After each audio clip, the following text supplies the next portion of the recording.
welcome back to the Philly and Pack podcast. My name is Ethan Jennings, and with me is my friend and colleague, Lam Ngafisen. How you doing, Lam? I'm doing good. We're going to be doing the independent conference today. So this is going to be our last college division, and then we're going to go into more NBA stuff, so let's get going. Yeah, and before we hop into this video, a quick shout out to Pac-12 Shorts and Kickfinity. We will have links to their channels in the description. Hopping into it with the first team in the FBS Independence, we've got Army, who they, for some reason, every year have a really close game with a really good team. You know, last year almost beating Michigan. This year it's going to be overtime. Oklahoma. Yeah, I watched that game, and I really watched it too, and I really hoped I was so excited, and then they lost. But anyway, we have Army at 7-5. I know they've lost some pretty easy games last season. Yeah, I think that their running back core is actually really good. Yeah, they were third in college football in rushing yards per game. Yeah. And 3 of their guys were over 500, so the running back core definitely has some depth in there. Yeah, if you look at their schedule, I mean, they have games, their first 2 games are Bucknell and Rice, which is probably going to be 2 wins before a bye week and then Oklahoma. You know, there are some challenging games that, might actually be some pretty good games. You know, they have Eastern Michigan at home and Tulane on the road. Yeah, I think that Army could be a 9-3 team if they just win the games they should win. But, that sometimes they don't do that. Yeah, they do kind of blow some games sometimes. But anyway, next team, BYU. Team that is playing Michigan State this year. We're beating them. We're beating them. I'm not going to give you a win there yet. No, we have BYU at 8-4, maybe 9-3. You know, but... But... I like BYU. They beat good teams. They also lose to bad teams. I mean, their first 4 games are at Utah, Michigan State, at Arizona State, and at Minnesota. Which could very well be an 0-4 start. But then they have some easier games. Right. Utah State, Missouri at home, Houston at home. At NIU could be a fun one. And one game that I'm super excited for, BYU at Boise State, November 6th. Definitely going to check that out if it's televised. Last game of the season at Stanford. I mean, this is actually a pretty tough schedule now that I look at it. BYU, I mean, we're going to say they're going to go 8-4 for now. Yeah, I mean, but because they always schedule they always have a tough schedule, but they always win a few of those games. I would not be shocked to see not Michigan State, BYU win one of the upset one of those first 4 games.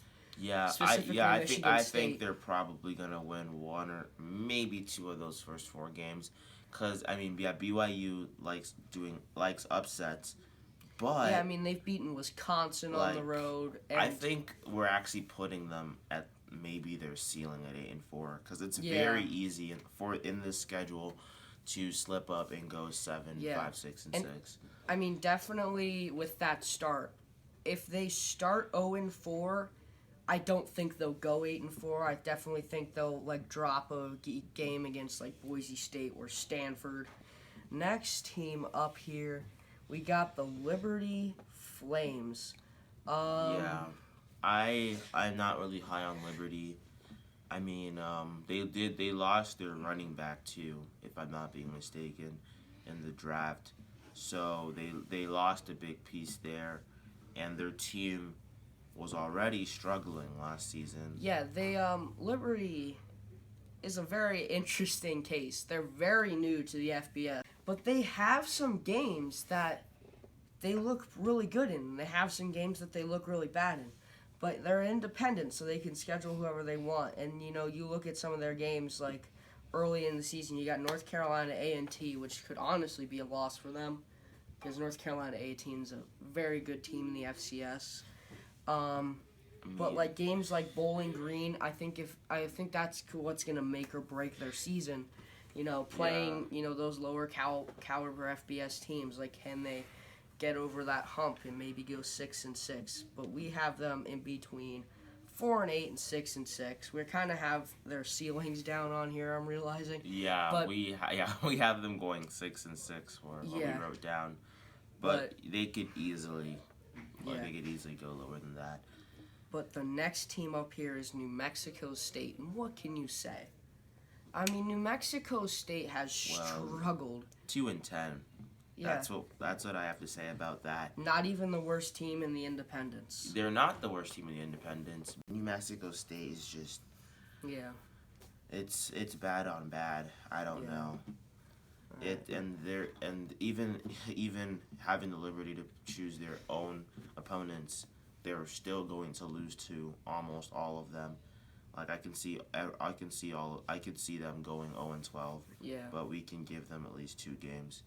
Yeah, but moving on to basically the reason that we're doing the Independence, the Notre Dame Fighting the lighthouse of the Independence, the shining light over there. Notre Dame, Notre Dame. So Bodie, close friend, you're gonna hate this. We have you guys going 9-3.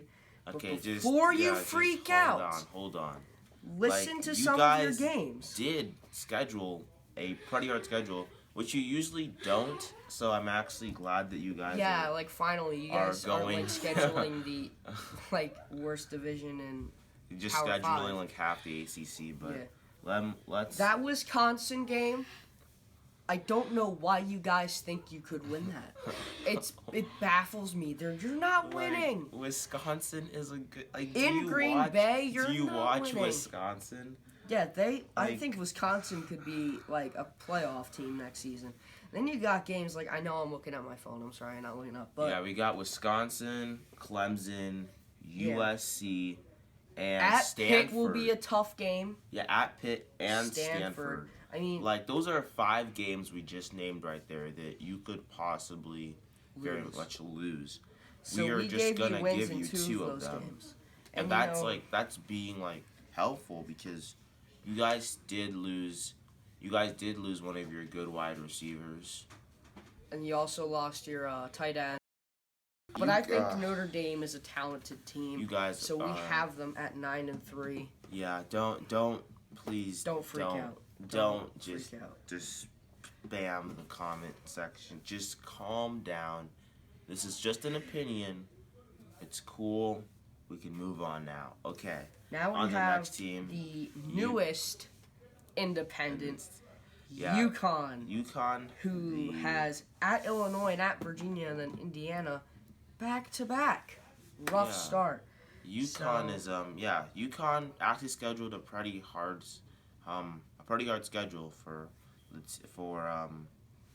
being an independence team. I mean, it gets pretty easy down the road. Yeah, down the stretch, but they scheduled Illinois, Virginia, Indiana, and we have 3 of their 7 losses. I'm seeing North Carolina over there. I'm that's no problem, but if you've checked out the recruiting class, North Carolina's catching them all. Yeah, it's weird. Why UNC? I don't understand. This isn't basketball. You guys realize that, right?